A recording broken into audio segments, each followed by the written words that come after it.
পাশে দাঁড়িয়ে আমি রামকৃষ্ণ সারদা মিশন বিবেকানন্দ বিদ্যাভবনে প্রত্যেক শিক্ষক শিক্ষিকা কর্মীবৃন্দ সর্বোপরি এখানকার প্রিয় ছাত্রীদের আমার শুভেচ্ছা জানাই, নমস্কার জানাই এবং সবার আর জানাই এই কলেজ কর্তৃপক্ষের কাছে আমার কৃতজ্ঞতা যে এমন একটা মহান দিন আমাদের দেশে, সেদিন তারা আজকে আমাকে ডেকেছেন আমার কাছে কিছু শুনবেন বলে বা আমাকে যে সম্মান দিয়েছেন আমি সত্যিই কৃতজ্ঞ। একজন সরকারি কর্মচারী ছিলাম সাধারণ, সেখান থেকে আজ আমাকে উনি গবেষক হিসেবে দাম ছড়িয়ে দিয়েছে। আজ আমি সত্যি কথা বলতে কি ছাত্রীদের বলছি, তোমাদের সঙ্গে ভাগ করে নেব আমার সরকারি অফিসে কাজ করার কিছু অভিজ্ঞতা। আমার অফিসটা সরকারি, কিন্তু এই অফিসটা একটা অনন্য অফিস বলে আমি মনে করি। আমি খুব ছোট বয়সে একটা 26 বছর বয়সে এই অফিসে ঢুকেছিলাম। এই অফিসটিকে বলা হয় স্টেট আর্কাইভস বা রাজ্য লেখাকে বা মহাপেজখানা, যেখানেতে ব্রিটিশ আমল থেকে সমস্ত নথিপত্র, মূল্যবান নথিপত্র, সেগুলো আমাদের অফিসে আমরা সংরক্ষণ করে থাকি এবং গবেষকরা তার ভিত্তিতে গবেষণা করে থাকেন সমাজ চর্চার বিভিন্ন বিষয় নিয়ে। আমি চাকরি জীবনের ব্যস্ততায় হয়তো সেভাবে কাজ করতে পারিনি, নথিপত্র ঘাঁটতে পারিনি, কিন্তু পরবর্তীকালে 75 বছরের স্বাধীনতা দিবসে আমার উপর দায়িত্ব পড়ে একটি এক্সিবিশন করা। সেই প্রদর্শনী করতে গিয়ে আমি যখন পাতার পর পাতা উল্টাচ্ছি এবং আমরা ঠিক করি তখন আইবি ডিপার্টমেন্ট বা গোয়েন্দা দপ্তরের যে গ্লাস স্লাইড আছে, বিশেষ করে যেগুলো আমাদের অফিসে দিয়েছিল, তখনকার দিনে বিপ্লবীদের ছবিগুলো তোলা হতো কাঁচের উপরে, একটা ফ্রন্ট ফেস মুখোমুখি দাঁড়িয়ে, একটা সাইড ফেস থেকে। সেখানে প্রচুর মহিলা বিপ্লবীর ছবি আসে এবং অনেকের হয়তো নাম আমরা জানি, কিন্তু প্রচুর আছেন যারা অজানা অনামী বিপ্লবী, তাদের সম্বন্ধে বিশেষ তথ্য পাওয়া যায় না। সেইগুলো সংগ্রহ করতে গিয়ে আমার মনে হয়েছিল যে মেয়েদের, বাংলার মহিলা বিপ্লবীদের, বিশেষ করে বাংলা, তাদের ভূমিকাতে একটা অদ্ভুত পরিবর্তন, তাদের যাত্রা পথটার মধ্যে আমি যেন কোথায় তাদের ভূমিকার পরিবর্তন দেখি। প্রথম দিকে একদম দেখেছি সহায়িকা, তারা ঘরোয়া গৃহবধূ, মেয়ে, মা, তারা কিন্তু বিপ্লবীদের সাহায্য করছেন, তারা কোনো গুপ্ত বিপ্লবী দলের সদস্য না। তারপরে দেখেছি একটা সময় তারা শিক্ষিত হচ্ছেন, কলেজে পড়ছেন, স্কুলে পড়ছেন, উচ্চশিক্ষায় আসছেন, সেখানে তারা নিজস্ব স্টুডেন্ট ইউনিয়ন তৈরি করছে, স্টুডেন্ট অর্গানাইজেশন তৈরি করছে। সেখানে তাদের মনে হয়েছে তারা সহকর্মী পুরুষদের সঙ্গে সমকক্ষভাবে এগিয়ে আসছে। আর 1930-এর উত্তাল রাজনৈতিক পরিস্থিতিতে দেখি তাদের কয়েকজনকে, হয়তো খুব সামান্য, কিন্তু কয়েকজনকে সহযোদ্ধার ভূমিকায়, যারা রিভলভার হাতে বোমা নিয়ে সরাসরি ব্রিটিশদের সঙ্গে যুদ্ধে অবতীর্ণ হয়েছে। এই সহায়িকা থেকে সহযোদ্ধার যে যাত্রাপথ, সেই যাত্রাপথটা নিয়ে আমি কাজ করছি আপাতত। এখানে আমি যাদের কথা বলবো তারা তোমাদের সমবয়সী কয়েকটি মেয়ের কথা, যারা তোমাদের বয়সী, একটু ছোট বা একটু বড়, স্কুলে পড়েছে, কলেজে পড়েছে, তারা যে কি অসীম সাহসী, তাদের দেশমাতৃকার পরাধীনতা শৃঙ্খল মোচনে তাদের যে নিবেদিত প্রাণ কতটা আদর্শনিষ্ঠ, সবচেয়ে বড় কথা তাদের সাহস, সারা যে স্বাধীন চেতা, সেই গল্প আমি তোমাদের সঙ্গে ভাগ করে নেবো। বলতে পারে এটা একটা গল্প, আমি কোনো গবেষণা পত্র তোমাদের সামনে বলছি না। আমি নাম দিয়েছি অগ্নিযুগের অগ্নিকন্যা। আমি কয়েকজন অগ্নিকন্যার কথা বলবো। ভারতের স্বাধীনতা সংগ্রামের যদি ইতিবৃত্ত পর্যালোচনা করি তাহলে দেখবো মূলত দুটি ধারা। একটা কংগ্রেস পরিচালিত নিয়মতান্ত্রিক আন্দোলন বা অহিংস আন্দোলন, যেটা 1919-এ মহাত্মা গান্ধী আসার পরে একটা অন্য রূপ নেয়। সত্যাগ্রহ, অহিংস, অসহযোগের যে নতুন রাজনৈতিক দর্শন, তার ভিত্তিতে তিনি আপামর ভারতবাসীকে ডাক দিলেন, সমস্ত স্তরের ভারতবাসী স্বাধীনতা সংগ্রামে এসো।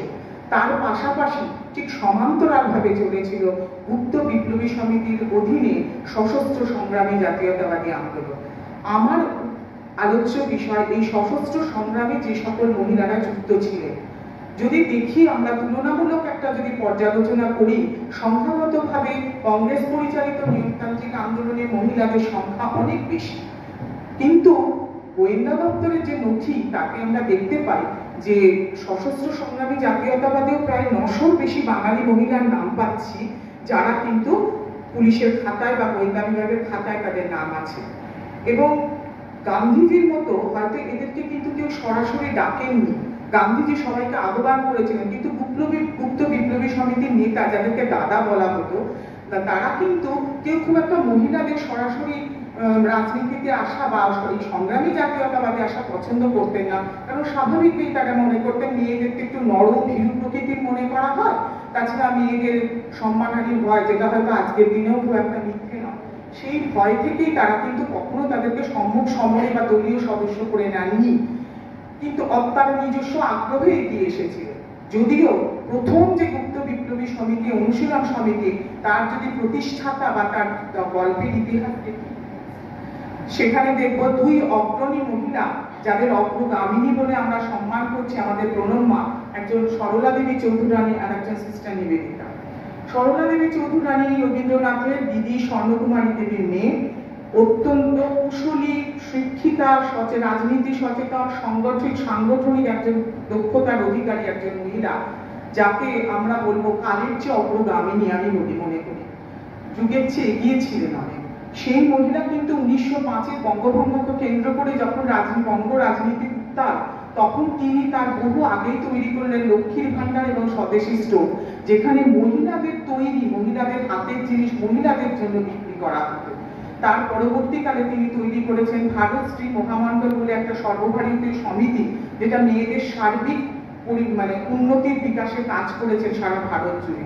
তার সবচেয়ে বড় অবদান যদি বলে থাকি, সেটা হচ্ছে শরীর চর্চা।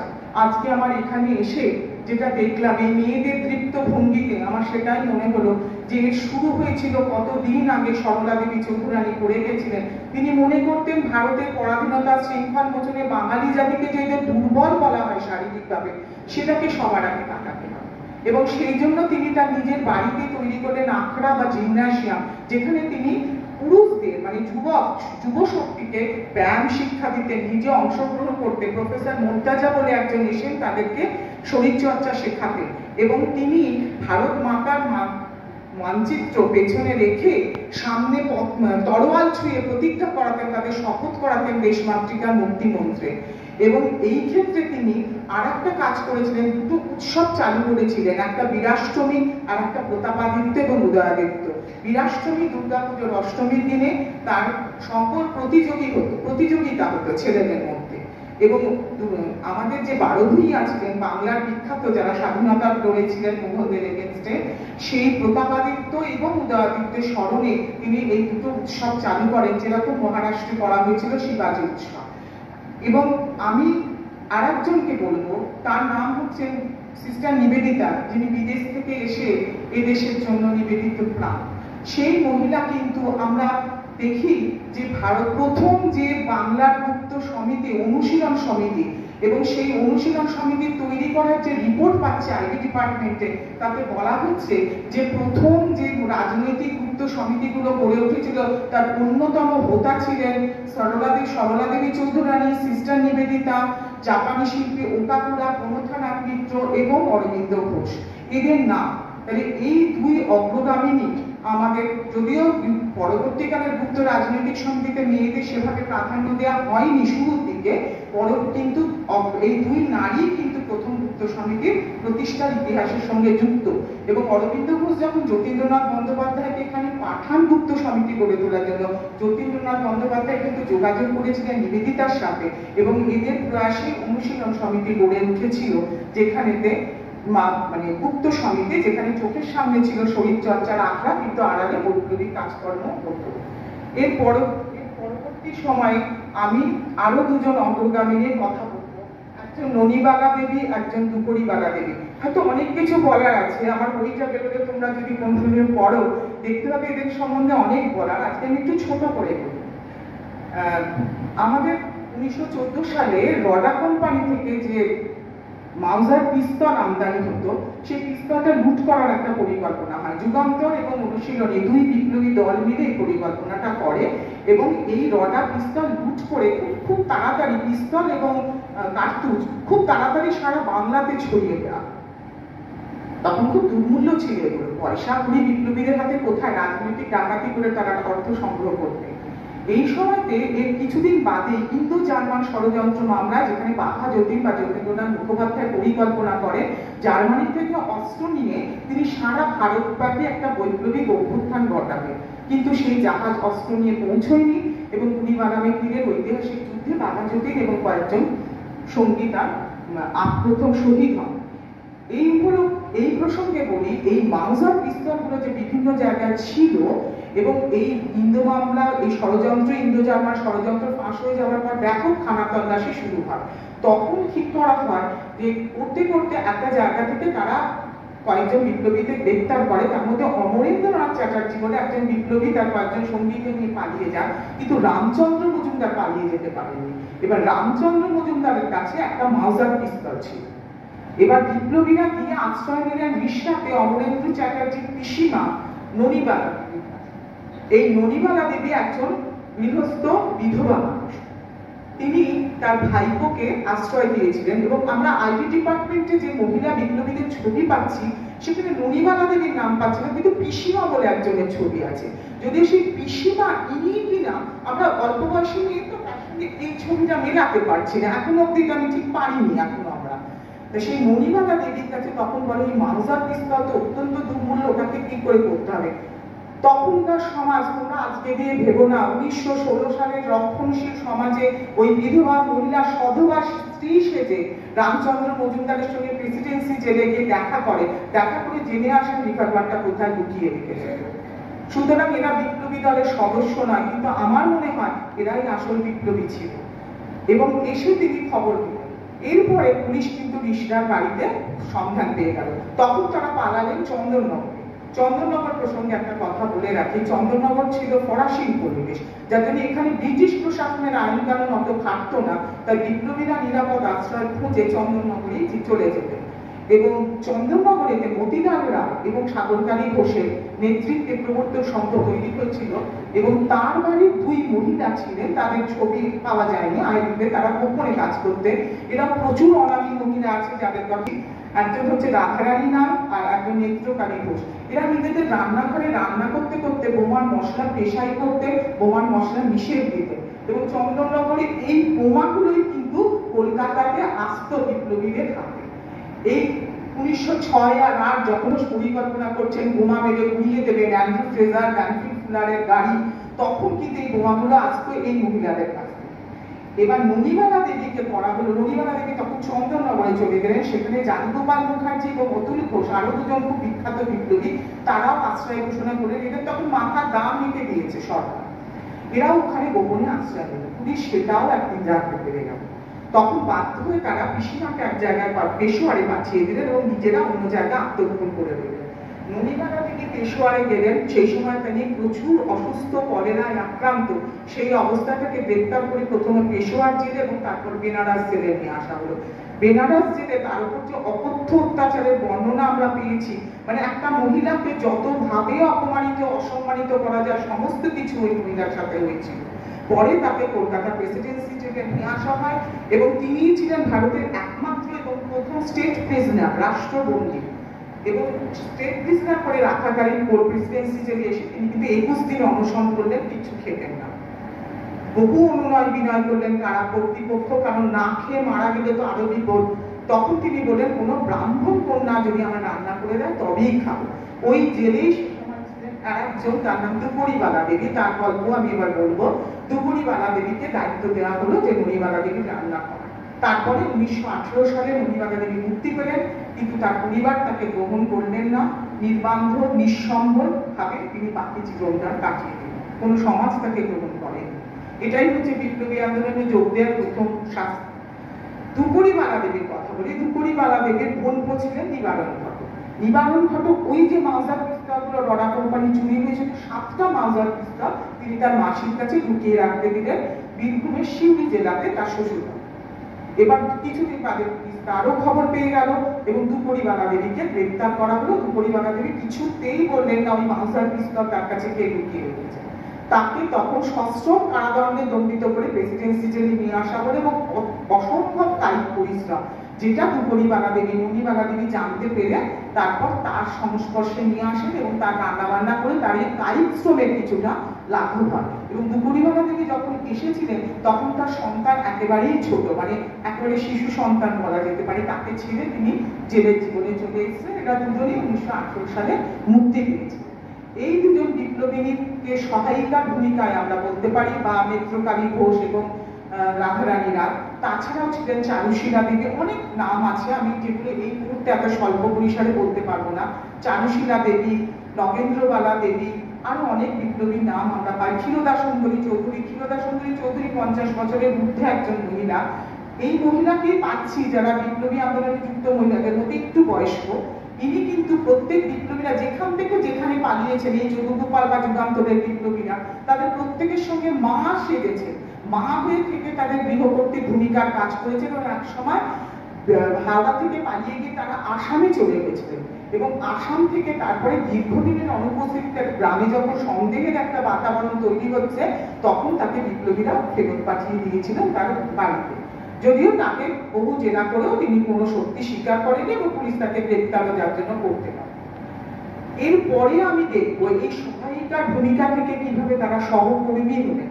এই সহকর্মীটা বলতে পারি 1920 দশকে শুরু হলো। 1919-এ গান্ধীজির আগমন এবং তার সঙ্গে আমাদের দেশ জুড়ে যে স্ত্রী শিক্ষার প্রসার, বিবেকানন্দর বাণী ওঠো জাগো সবাইকে নাড়া দিয়েছিল। এবং এই থেকে বাঙালি মেয়েরা দুটো সংঘ তৈরি করে। কি সংঘ না, প্রথম স্টুডেন্ট অর্গানাইজেশন, একটির নাম ঢাকার দীপালি সংঘ, আরেকটির নাম কলকাতার ছাত্রী সংঘ।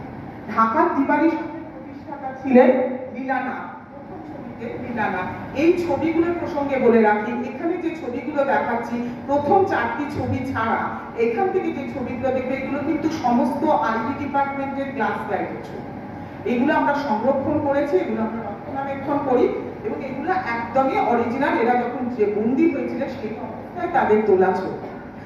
লীলাবতী নাথ ছিলেন আমাদের বেথুন কলেজের স্টুডেন্ট এবং বেথুন কলেজ থেকে যখন তিনি গ্র্যাজুয়েশন করে ঢাকা বিশ্ববিদ্যালয়ে এমএ পড়তে যান। ঢাকা বিশ্ববিদ্যালয়ে তখন কিন্তু কোনো রকম কোএডুকেশন চালু ছিল না। তার জন্য প্রথম চালু করা হয় কলকাতা ঢাকা বিশ্ববিদ্যালয় সহশিক্ষা বা কোএডুকেশন। তিনি ছিলেন প্রথম ইংরাজিতে এমএ পড়ার প্রথম মহিলা ছাত্র।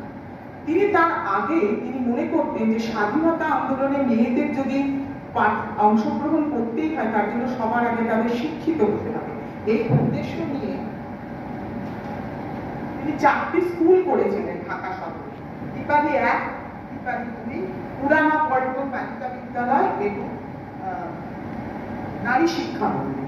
তার মধ্যে কিছুদিনের মধ্যেই তিনি অনুভব করলেন যে মুসলিম মেয়েদের জন্য একটা শিক্ষা প্রতিষ্ঠান করা। তাই দীপালি 1-তে তিনি কামারুন্নেসা বালিকা বিদ্যালয় পরিণত করলেন।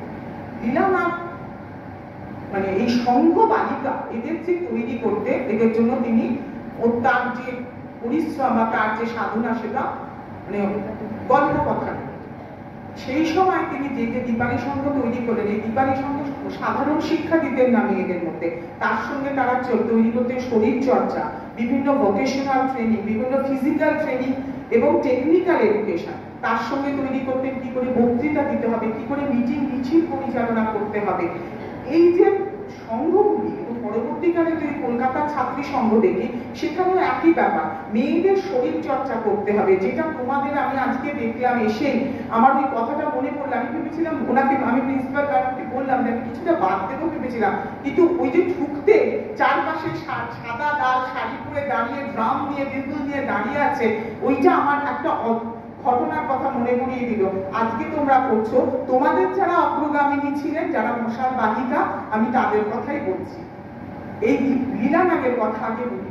লীলানাথ যখন শুরু করলেন দীপালি সংঘ, কিছুদিনের মধ্যে তিনি কিন্তু এই বিপ্লবী কাজকর্মে সূত্র করে তিনি এই কাজ করার এতে তার সঙ্গে যে তার সহকর্মী ছিলেন মানে সহপাঠী ছিলেন অনেকরা, তার মানে অনুপ্রেরণায় তিনি স্ত্রী সংঘে যোগ দিলেন এবং তিনি সম্ভবত প্রথম মহিলা ভুক্ত বিপ্লবী দলের সদস্য। তার আগে কোনো ভুক্ত বিপ্লবী দলে কোনো মহিলা সদস্য ছিল না।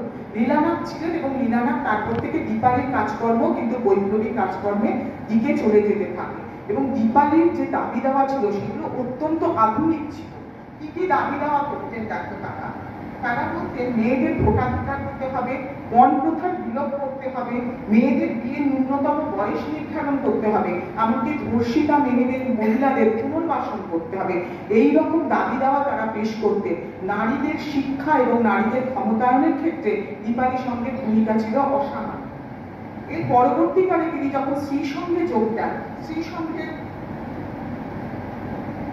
মানে কাজ করতে করতে দীপালি সংঘেও কিন্তু একটা বিপ্লবীদের আখড়া তৈরি করলেন এবং কিছুদিনের মধ্যেই প্রমীলা গুপ্ত, সুশীলা দাশগুপ্ত তোর হেলেনা রেণুকা সেনের পরে হেলেনা বল, সুশীলা দাশগুপ্ত, এরা প্রচুর এক ঝাঁক সাহসী আদর্শবাদী মহিলা শ্রী সংঘের সদস্য হলেন এবং শ্রী সংঘ এবং নেপালি সংঘের মুখপাত্র হিসেবে জয়শ্রী পত্রিকা প্রকাশিত হয়েছে। এই জয়শ্রী পত্রিকাটি কিন্তু রেণুকা সেন বলেছিলেন, তিনি সম্পাদিকা, এবং লীলা রায় দায়িত্ব দিয়েছিলেন। লীলা রায় এবং এই জয়শ্রীর উদ্দেশ্য সম্পর্কে বলা হচ্ছে, to inspire the spirit of patriotism and fearless desire to serve the country among the women of Bengal. এগুলো কিন্তু আমি গোয়েন্দা রিপোর্ট আইবি ডিপার্টমেন্টের রেকর্ড থেকে উদ্ধার করে বলছি, মানে উদ্ধৃতি দিচ্ছি আমি যে ইংরেজিতে যেগুলো বলছি। এবং তিনি লীলা নিজে বলছেন, যখন তিনি জয়শ্রী পত্রিকা প্রকাশ করছেন তখন তিনি বলছেন, in 1931 জয়শ্রী কেন প্রকাশ করতে হলো? In 1931, following the Chittagong Armory raid, when the British came down heavily on all the revolutionaries with ever new repressive measures to curtail individual rights, we launched Jayashree to help and stay focused, ideologically and generate empathy and camaraderie for our cause. এবং এই লেখায় মূলত মহিলাদের লেখায় প্রকাশিত হতো এবং অত্যন্ত প্রগতিশীল লেখা ও আর্টিকেল এখানে প্রকাশিত হতো। মেয়েদের বিবাহ বিচ্ছেদের অধিকার, দায়ভাতা আইনের পরিবর্তন, অর্থাৎ যে আইনে পৈতৃক সম্পত্তিতে মেয়েদের অধিকার ছিল না, এবং সারদা বিলের আইনীকরণ। সারদা বিল হচ্ছে 1929-এ, যেখানে বাল্যবিবাহ রদ করার একটা প্রথার প্রস্তাব এসেছিল, সেটার আইনীকরণ, সামাজিক বৈষম্য দূরীকরণে নারী পুরুষের আর্থিক সাম্যতার প্রয়োজনীয়তা, এই ধরনের প্রগতিশীল বিষয় লেখা হতো। এবং দ্বিতীয় সংস্করণে রবীন্দ্রনাথ লিখেছিলেন আত্মজয়ী কবিতা, যে কবিতাটা হল বিখ্যাত গান সংকোচের গৃহবলতা নিজের। গোয়েন্দা বিভাগে কড়া নজর জয়শ্রীর ওপর। কিছুদিনের মধ্যেই লীলানাথকে এবং রেণুকা সেনকে গ্রেফতার করা হলো। দায়িত্ব দিলেন উষা এবং বীণাপাণি, শকুন্তলা, এরা জয়শ্রী প্রকাশ করবে, কিন্তু সেটাও ব্রিটিশের সহ্য হলো না। প্রচুর পরিমাণে জরিমানা ধার্য করা হলো এবং জয়শ্রীর সমস্ত প্রকাশনা বাজেয়াপ্ত করে দেওয়া হলো। এরপরে 1938-এ যখন লীলা মুক্তি পান, তারপরে তিনি জয়শ্রী পুনঃপ্রকাশ করেন। 1939-এ লীলা রায়ের সঙ্গে অনিল রায়ের বিবাহ হয় এবং এরপর তারা সুভাষ বোসের অনুপ্রেরণাতে ফরওয়ার্ড ব্লকের যে প্রতিষ্ঠাতা সদস্য হিসেবে যোগ দেন, এবং সুভাষ বোস যখন 1941 সালে তার মহানিষ্ক্রমণের পর ফরওয়ার্ড ব্লকের যে মুখপাত্র ফরওয়ার্ড পত্রিকা, তারও সম্পাদনার দায়িত্ব নিয়েছিলেন লীলা। এবং তারপরে আমাদের স্বাধীন ভারতের গণপরিষদ তৈরি হয়েছিল সংবিধান রচনার জন্য, সেখানে অন্যতম সদস্য ছিলেন লীলা রায়। এগুলো কিন্তু আইবি রেকর্ডের ঠিক আইবি রেকর্ড থেকে ছবি তোলা আমার। এইখানে লীলা রায় গণপরিষদের সদস্য হিসেবে সংবিধান রচনাতেও মেয়েদের নিয়ে একটা গুরুত্বপূর্ণ ভূমিকা নিয়েছে।